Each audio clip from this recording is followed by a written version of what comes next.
اس ملک کے گیسوے برہم کو، 100 بار سوارا ہے ہم نے اس ملک کے گیسوے برہم کو، یہ اہل جنوب بتلائیں گے کیا ہم نے دیا ہے عالم کو۔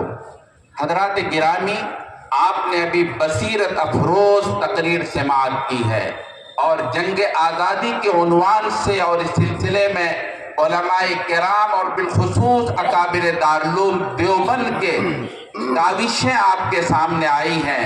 اب مزید میں مخدوم گرامی مرتبت حضرت اقدس مفتی محمد راشد صاحب نائب محتمم دارالعلوم دیوبند سے بڑے ادب و احترام کے ساتھ درخواست گزار ہوں کہ حضرت ہم لوگوں کے سامنے بصیرت افروز کے ساتھ ساتھ ایسے خطوط رہنمایاں بیان فرمائیں جو ہم سب کے لیے محظوظ ہونے کا سبب ہو سکے۔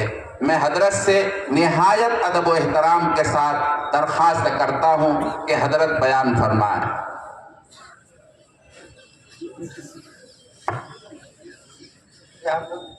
ضروری ہے تھوڑی دیر رک جائیے، مجھے الجھن ہوتی ہے۔ الحمدللہ نحمده ونستعینه ونستغفره ونؤمن به ونتوکل علیہ ونعوذ باللہ من شرور انفسنا ومن سیئات اعمالنا، من یهده اللہ فلا مضل له ومن یضلل فلا ہادی له، واشهد ان لا الہ الا اللہ وحدہ لا شریک له، واشهد ان سیدنا ومولانا محمدا عبدہ ورسولہ۔ اعوذ باللہ من الشیطان الرجیم، بسم اللہ الرحمن الرحیم، ان اولیاء اللہ لا خوف علیہم ولا هم یحزنون، صدق اللہ العلی العظیم۔ بندگی میں گھٹ کے رہ جاتی ہے مثل جوئے شیر، بندگی میں گھٹ کے رہ جاتی ہے مثل جوئے شیر، اور آزادی میں بہرے بے قرار ہے زندگی۔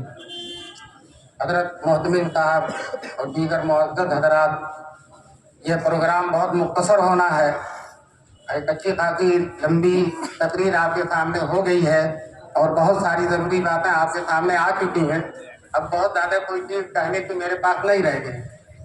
میں صرف آپ کے سامنے جنگ آزادی کے سلسلے میں، ہندوستان کو آزاد کرنے کے سلسلے میں، بلکہ ہندوستان کو بنانے، سنوارنے، سجانے کے سلسلے میں علماء دیوبند کا جو کارنامہ ہے اس کو بیان کروں۔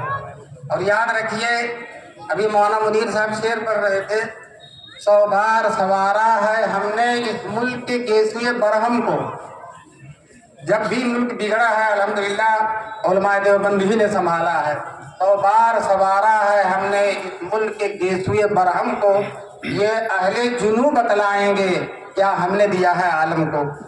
چنانچہ تاریخ بتلائے گی، تاریخ کے صفحات بتلائیں گے، اور کتابیں بتلائیں گے، اور قربانیوں کے آثار بتلائیں گے علماء نے کیا دیا۔ جب انگریز 1857 میں دور پر غالب ہو گئے، اس نے اعلان کر دیا کہ وزیر تعلیم لارڈ میکالے نے اعلان کر دیا کہ اب سارے ہندوستان پر ہماری حکومت ہے، ہمارا جھنڈا پورے ہندوستان میں لہرا رہا ہے، تو اب پورے ہندوستان میں دین عیسائیت بھی پورے ہندوستان کے اندر قائم ہو جائے، اور پورے ہندوستان کو عیسائی بنا لینا ہے۔ دوستو، اور بھی بڑے بڑے مذاہب ہیں، مسجدوں کو کرنا، پھانسی دینا، انہوں نے صرف مسلمان کو ختم کرنے کا ارادہ نہیں کیا تھا بلکہ اسلام کو ختم کرنے کا ارادہ کیا۔ حالانکہ ان پاگلوں کو معلوم ہونا چاہیے کہ اسلام کی حفاظت کی ذمہ داری اللہ نے لی ہے، اور وہ ان کے بس میں نہیں ہے۔ وہ ناک رگڑ رگڑ کے ان کی پوری ذریت قیامت تک مر جائیں لیکن اسلام کا کچھ ہونے والا نہیں ہے۔ اسلام ہے، رہا ہے اور آئندہ قیامت تک رہے گا انشاءاللہ۔ بہرحال جب ان کی زیادتیاں حد سے زیادہ گزر گئی تو علماء دیوبند، حاجی امداد اللہ مہاجر مکی رحمۃ اللہ علیہ، مولانا قاسم نانوتوی رحمۃ اللہ علیہ، مولانا رشید احمد گنگوہی رحمۃ اللہ علیہ، حافظ ضامن شہید رحمۃ اللہ علیہ، اور شیخ محمد تھانوی رحمۃ اللہ علیہ، یہ حضرات بیٹھے، خانہ بھون میں مشورہ ہوا کہ انگریزوں کے خلاف اب قدم اٹھانا ہے، عملی طور پر میدان میں آنا ہے، اور منظم طریقے سے انگریزوں سے ہندوستان کو پاک کرنے کی کوشش کرنی ہے۔ चुनांचे आप उसमें शेख मोहम्मद साहब थानवी वो बड़े आलिम थे, उन्होंने इन लोगों से कहा कि आप लोग अंग्रेज़ों से जिहाद कैसे कर सकते हैं, आपके पास हथियार नहीं है, तैयारियां नहीं है, अफराद नहीं है, और अंग्रेज़ लैस हैं हथियारों से, तोपों से और तलवारों से और बंदूकों से, आप उनका कैसे मुकाबला करेंगे। तो हज़रत मौलाना कासिम नानोतवी रहमतुल्लाह अलैह ने कहा कि क्या हमारी तादाद बदर वालों से कम है, हमारे हथियार आले बदर से कम है। फिर मौलाना शेख अहमद ने यह कहा कि जो है जिहाद के लिए कोई अमीर होना चाहिए, हमारा अमीर कौन है, कोई अमीर नहीं, कैसे जिहाद हो सकता है। तो हजरत मौलाना कासिम नानोतवी रहमतुल्लाह अलैह ने कहा कि हाजी इमदादुल्लाह साहब हमारे अमीर हैं, इनसे बढ़कर शान इमारत का और कौन हामिल हो सकता है, हर तरह से हमारी इमारत के लिए सदावार है। तो हाफिज जामिल शहीद थे, कहने के मौलाना बात नहीं करनी, मसला समझ में आ गया है, अब जिहाद होगा। चुनांचे हजरत शामिली के मैदान में जो बहुत मशहूर है, आज भी वो जगह मौजूद है, वहाँ एक मदरसा कायम है, वो उस वक्त मैदान था, वहाँ ये हजरात अंग्रेजों के खिलाफ तलवार लेकर जो भी उनके पास था वो इकट्ठा हुए और बाकायदा बगावत का ऐलान कर दिया, ये जंग आज़ादी है। और अंग्रेजों ने उनका नाम गदर करार दिया था उस जंग का, ये गदर है, हालांकि वो गदर नहीं है, वो जंग आज़ादी है, लेकिन वो गदर इतना चला कि आज भी हम गदर ही उसको कहते हैं। बहरहाल ये बहुत बड़ा गदर हुआ कि उस जो जिहाद था उसका नाम उन्होंने गदर करार दिया।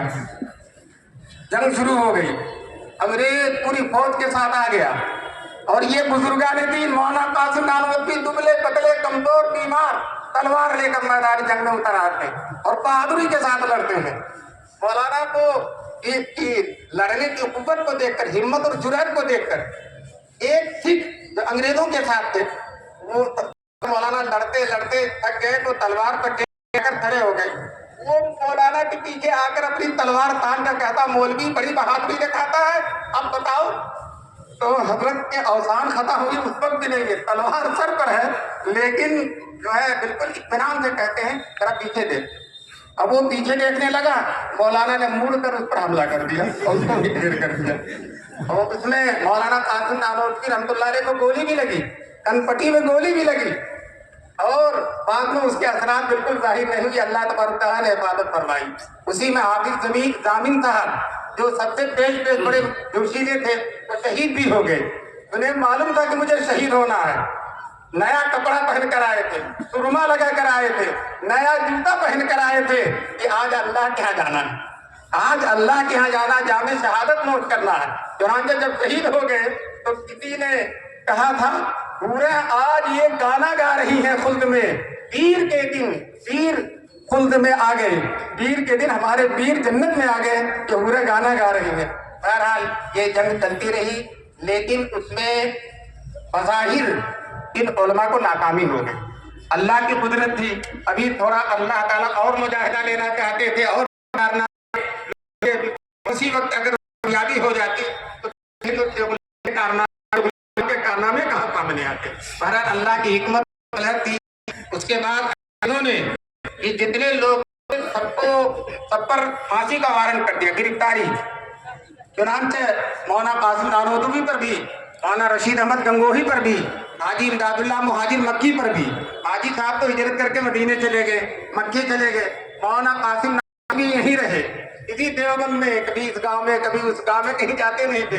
लोगों ने कहा हजरत आप छुप जाइए, आपका वजूद बहुत कीमती है, अगर आप अंग्रेज ने आपको गिरफ्तार कर लिया आपको फांसी दे देगा, आप अपनी मुराद पर पहुंच जाएंगे, लेकिन खुदारा हमको अपने वजूद से, अपने फैजान से महरूम न कीजिए, हमारी खातिर से आप छुप जाइए।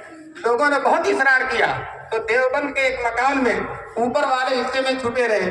3 दिन तक छुपने के बाद ऊपर से कहते हैं औरतों पर्दा कर लो, मैं बाहर जा रहा हूँ।